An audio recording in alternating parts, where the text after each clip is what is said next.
Hello, I'm Richard Ridge for Broadway World. I'm at the Paramount Hotel sitting with one of the world's greatest musical theater legends, Olivier Award winner, Miss Elaine Paige. How are you? I'm terribly good. How are you? So you're just like dashing through New York for a few days, right? Exactly right. I flew up from Florida, where I went last week to see the Miami Open tennis, because you know I'm a big tennis fan. So that was the real reason to come over the pond, and I did that. It was fantastic. I went 2 or 3 times to see the tennis, and then I said to my boyfriend, I said, "Hey, you know what? New York's only just up the road. I love it. Let's fly up to New York and see a few shows before we'll go home from there. That's what we're doing. So we've seen Neverland last night, which we just loved. I thought it was Sure. wonderful entertainment, and we're seeing Kristen Chenoweth tonight in On the 20th Century, and Renee Fleming, who of course I adore as a singer. So now I'm going to go and see her in this play. What's it called? Living on Love. Living on Love. What a great weekend to come up here. It's like this is the best time to be here in New York for theater. Well, I think it is, because the Tonys are just around the corner, so everybody's getting excited about that, aren't they? And indeed, so am I. And I think I've been told the BBC, I think I might be coming over to cover the Tonys for the British audience. So, Oh, I'm fascinated. Good for you. yeah, that might be quite fun to be on the other side of the fence for a moment. Well, this is a big time for you because you have just celebrated your 50th anniversary in show business. No, can you believe it? You just said that out loud. I can't bear it. Yes, 50 years. Can you believe it? I don't know. Where does it go? Where does the time go? I mean, it's too frightening for words, but I... So, leading up to your 50th anniversary, you put a concert together at Royal Albert Hall. How did that whole evening come about? Well, I wanted to do a tour of celebrating 50 years in this wonderful profession. And so I put together an evening of music, celebrating my work in the theatre and my work in recording studio. And I tell a few stories and talk about how chess came about, you know, and how I would travel to Stockholm every weekend to work with Benny and Bjorn from ABBA and Tim Rice, because I was involved from the very beginning, the inception of that show, and it was just the most fantastic time. And I talk about that and sing some songs from chess. Then I talk about having some fun in the studio with Freddie Mercury, because I recorded an album of Queen's wonderful catalogue of music, and so I tell a few anecdotes about various people and times in my life over the last 50 years, and then this film company came to us and said, hey, you know, you're doing it at the Royal Albert Hall, the final performance, would you like us to film it? And I said, well, yes. And so that's what they've done, and now, of course, with this fantastic new digital medium of being able to see performances in the cinema, if you can't get to go and see the artist in the theatre on the night, you can now buy a ticket, because most people have got a cinema near them. Yes. And this show has been filmed, and it's going to be on here all over the country, East Coast, West Coast, and everywhere in between, on May the 12th. One night only.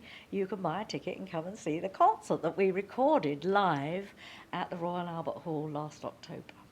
Okay, I've seen a sneak peek of this. This is absolutely stunning. What was it like for you that night doing this there? It was just amazing, because the Royal Albert Hall is one of our great concert halls, and it's a very beautiful building. I mean, just the architecture of the place is pretty stunning. So there's amazing shots of it in the film as well. And it, I guess, holds about 6,000 plus when it's full, and it was packed to the rafters, which was so terribly exciting. And when I walked out onto the stage, it's a bit like being on the inside of a cake, you know, because of all the boxes, it's circular. And it was pretty special, I have to say. It was really a most wonderful, wonderful evening. And the film company said, we love the song I'm Still Here. Of course, you know that I did here a couple of years ago in Follies. Brilliantly, I may add. Oh, well, you're very sweet. However, so when I knew I was going to do the show, Cameron McIntosh suggested to me, he said, why don't you ask Stephen Sondheim if he'll rewrite the lyric for you? And I said, oh, don't be crazy, he won't do that. But blow me, he did. He actually, he's rewritten the lyric of I'm Still Here, especially for my 50th anniversary celebration, this concert. So I thought the roof was going to come off, you know, when I finished that song. It really was very special. special indeed. And so we've called the show I'm Still Here, because I am just about. You know, because one of the last times I sat with you was during your brilliant run here in Follies. And we talked about singing that song because, you know, these verses all sound the same. And I'm sure during I'm Still Here, you're probably saying, did I sing that already? Did I sing that verse already? Well, that was part of the problem with Yeah. that song, was trying to remember it, because as everybody knows that's ever sung Sondheim, he doesn't repeat anything lyrically. And in fact, I tell a story about how I couldn't remember often in the show. I would now and again I would screw the lyrics up, and so this time Stephen said to me, I think, you know, Elaine, since I'm rewriting this, and it's all about you and it's all about your career, I think you might remember this. And luckily I did. Now, one of the nights that you went up on the lyrics in the show, was he in the theater? Yes, he was, of course. I mean, this is the terrible, and this is the story I tell in the concert, is how, you know, this particular night I was on stage, and I didn't just forget one line, I forgot four, one after the other, you know, and I just thought, oh no, gosh. Anyway, much to my own amazement and surprise, I managed to invent four new lines, one after the other, and not only that, they rhymed, and I thought, wow, not so bad. I came off feeling rather proud of myself, you know, having invented four new lines, and as I walked around the back of the stage to go into the wings, there across in the darkness was Mr. Sondheim himself, and I thought, oh, you know, trust me, you know, my luck that he would be in and witness me going up, you know, on his song. And he sort of looked at me, and I thought, oh, no, I'm going to get it now. And he said, okay, well, yeah, it wasn't bad. He said, you came up with four pretty good lines, actually. And he said, and they rhymed. I did notice. I said, oh, well, you know, and I was feeling rather thinking, this isn't so bad. And then, of course, he said, but you know, then maybe the next time I'm in, you wouldn't mind trying to sing the lyric that I wrote. What a great story to sing his songs, have him say that, and then write these beautiful new lyrics for your 50th anniversary. Well, and I, you know, since I did, you know, screw up his lyrics more than once, poor man, I think it shows what a great sense of humour he's got. Yes. And also, you know, I'm just so honoured that he would have taken the trouble to do this for me, because it's pretty special. Yeah. You have this incredible brand new CD, which I love, Elaine Paige, The Ultimate Collection. This is gorgeous. Well, thank you. It's got practically everything on there that I've done, you know, through the 50 years. There's some things from Piaf and from Evita and from Cats and Chess and of course other songs that you know, I've recorded some years ago. Be on Your Own from Nine, which is a musical I first saw here many years ago. All black and white. Remember that wonderful production? And I absolutely love it. And of course, It's Raining on Prom Night is here from Greece. I mean, all these little things that I may have recorded over the years that we didn't actually ever release. And so there's 2 or 3 previously unreleased tracks on here, which we've entitled bonus tracks. This. I love so the cover that's for shot. you. I've given that to you. Well, Michael Childers took that wonderful photograph in Palm Springs, and yes, in that beautiful dress. That is gorgeous. You know, you've created so many iconic roles on stage. So I'm going to mention a few of them and just tell me what comes to mind, okay? Okay. Eva Perón, Evita. Oh, well, of course, that one changed my life completely, gave me a career in musical theatre, and I just remember working with Hal Prince and being so excited about it. It was the first serious leading role that came my way, and it was one of those special ones because the music was so dazzling, the lyric writing was brilliant. It was just a wonderful musical that kind of in a way changed British musical theatre anyway. And for once we were bringing you our musicals, so and it was just a brilliant time in my life, and one that I'll never forget, really. It changed everything for me. Yeah. And then Grisabella in Cats. Well, yes, and as you know, I fell upon that one by chance, really, because Dame Judi Dench had injured her Achilles tendon, broken it, in fact, and so there was no way she was going to get to be in the show, and they were very close to opening, or to the previews anyway, and within a matter of, 4 or 5 days, Andrew rang me up and said, "Help! I need Yeah. your help. Will you come and be in the show?" And I said, "Oh, what do I have to do?" And he said, "Well, it's not Evita, it's not a major role, but you have it's a cameo role, but you have one great song." And the night before, I just heard it on the radio, and I thought, I wonder if it is that wonderful tune, because there was no lyric to it originally when I first heard it. And he said, I said, the song is not called Memory by any chance, is it? He said, "Yep, that's the one song you have." And I thought, this might work. Yeah. So I went down and chatted, and yeah, the rest is history, as they say. Yeah. Florence in chess. Well, that is a different ball game altogether, because, as I said just now, that's a show that I was involved in right from the get-go. From the very beginning, Tim had mentioned to me that he wanted to write a musical for me, because I didn't come here with Evita, I didn't come here with chess, with Cats, and he wanted to write a musical to get me on Broadway, mad fool. And but anyway, he came up with the idea of chess and working with ABBA, and I just can remember saying to him, "Chess, I can't imagine that is, who's gonna? Not everybody plays chess or will know about it," but it was just a wonderful original idea, I think.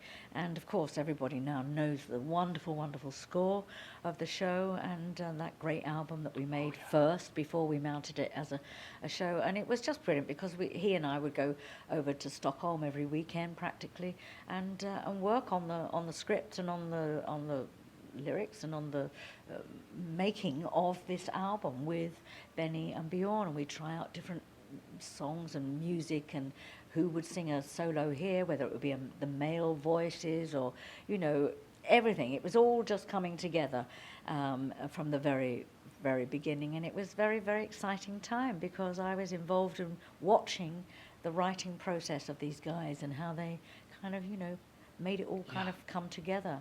The choral numbers and the techniques that they were using over in Stockholm then, and we're talking, 80s, mid 80s, early 80s. They had banks and banks of knobs and television screens and sound equipment and various synthesizers that ABBA were, of course, their sound was so famous for. And of course, they weren't known at all either as musical theatre writers. Of course, we know them from their wonderful pop music. So it seemed kind of an unusual mixture, if you like, of those two people working together. But as we know, it's for me, I think it's one of the great scores of the 1980s. And it was wonderful, because I got a #1 hit out of it. Yes. Playing Piaf in Piaf. Well, playing Piaf, that woman, she led a life. Oh, yes. I mean, what a life. And what a wonderful legacy of music she's left us. It was a fascinating project, that, for me, because it was really a play with music, bits and bobs of her songs interspersed within the play. And Sir Peter Hall, who directed me in it, because I could sing, he kept getting rather carried away and kept saying, "Should we do the whole song here? Let's do the whole song." So before I knew where I was, the play, which was already, I don't know, 1 hour and 40, or longer, maybe 2 hours, was turning into a musical play.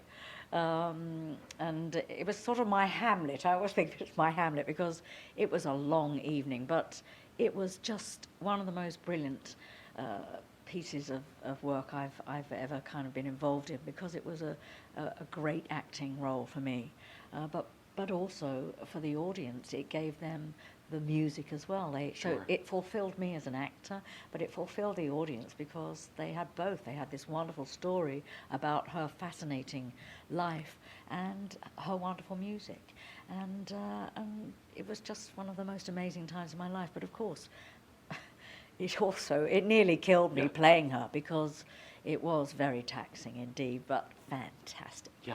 And she was just one of the greats. Sure. Reno Sweeney in Anything Goes. Because you also wore the producer's hat on that show, didn't you? I did, yes. I did indeed wear the producer's hat on that show. I came over here, as you know, I love to do, to see the shows and everything. And I saw Patti LuPone in the production that was done at the Lincoln Center, Jerry Zaks directing. And I just loved it. I mean, I just thought it was one of the best, sassiest, pacey, funny It was just a brilliant production that he'd put together there, wonderful cast. And I can remember, and it was funny. Yeah. And at that time, I hadn't really kind of ventured into the comedic side of theatre. I had been doing the tragedies, of course, and I just thought, this would be a fun part to play, Reno Sweeney. And then I thought to myself, but if I'm not careful, Patti LuPone will be coming over to do it. So I've got to find a way to kind of try and keep this for myself. And so I mentioned it to Tim Rice and to Robert Fox, who's a producer friend of mine. And so we talked about it, and they saw the show and said, okay, let's do it ourselves in England, and you can play Reno Sweeney. Yeah. We'll produce it. So I kind of, was wearing my producer hat, and I knew that was the only way to keep it for myself. So, yeah. And it was a wonderful, again, it was just transplanted that whole wonderful production to London, and Howard McGillan came over and for 6 months and played the lead opposite me, and it was just a fun time. And then, of course, when he had to come back to New York, we had to find another Bobby. And so we looked everywhere, all over England, Scotland, Ireland and Wales. And there up in Scotland, visiting his granny, we found John Barrowman. Yeah. And so, in a way, we discovered, John Barrowman, and that's where he was just finishing his student's course out in San Diego. Yeah. But he said, you know what, I'm not going to go back. I'm going to, because we were offering him a starring role in the West End. I mean, what a great way for a young man to begin his career. Yeah. And look now, it's wonderful to have watched him. What he's done. Yeah, it's been a joy for me to watch that happen. Norma Desmond in Sunset Boulevard. Oh, well. Norma Desmond in Sunset Boulevard. Well, she was some woman. I mean, I wasn't able to be seen for that originally, first time round, because I was playing Edith Piaf. And again, I get a phone call out of the blue from Andrew. It's another one of those help calls. Yep. And Betty Buckley was playing the lead, playing Norma Desmond in London, and Andrew rang, and she also was not well. She had to go into hospital for appendicitis, I think. And again, she was going to have to rest, and he knew that she wasn't going to be able to come back into the show.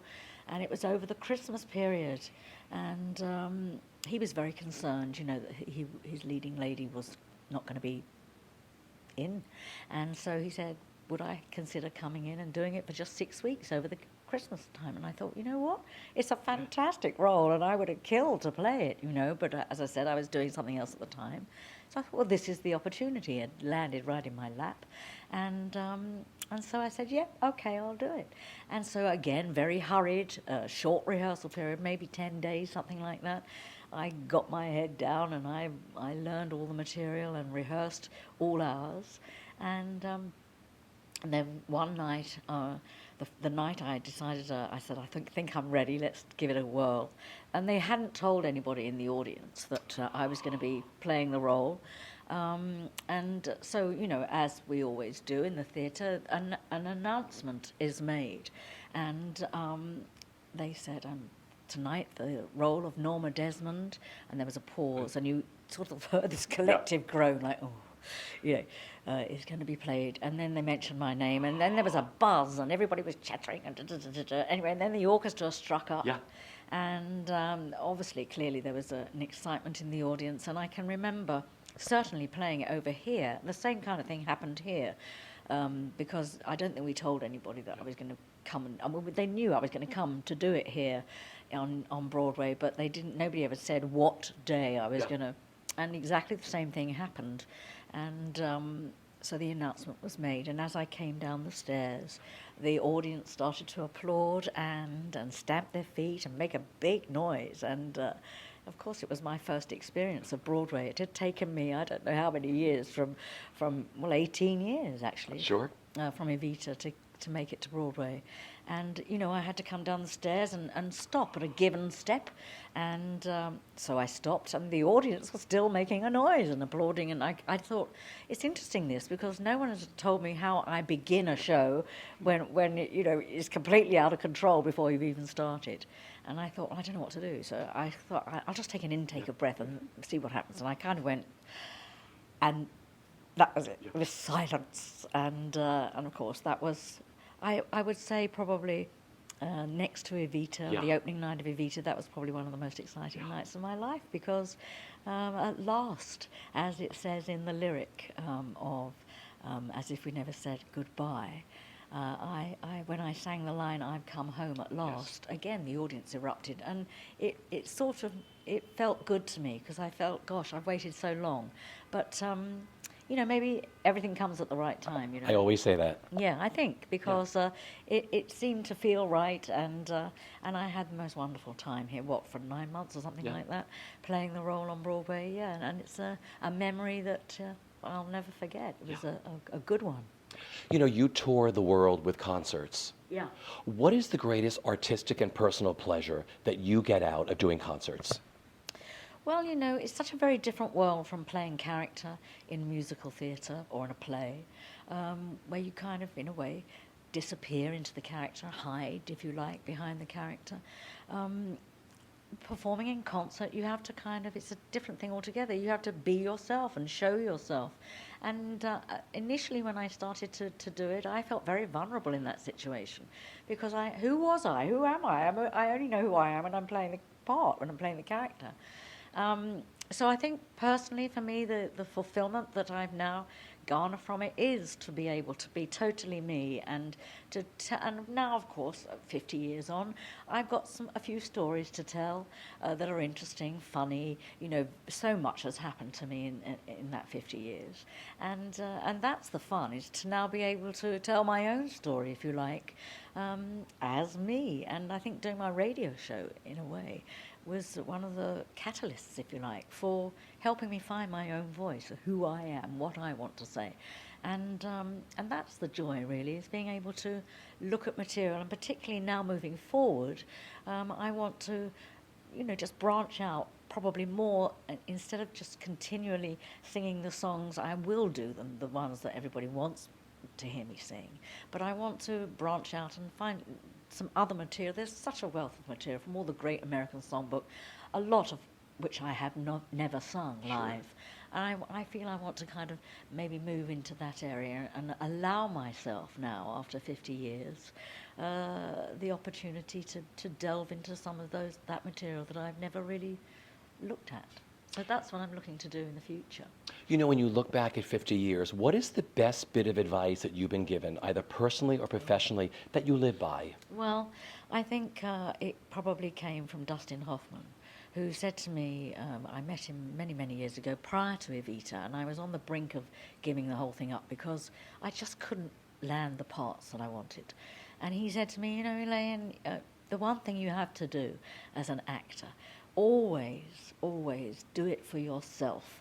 You know, don't, if a director says, speak up, we can't hear you, project more, he said, you know, if it doesn't feel right, you don't go there. You've got to do everything entirely for yourself that you feel most comfortable.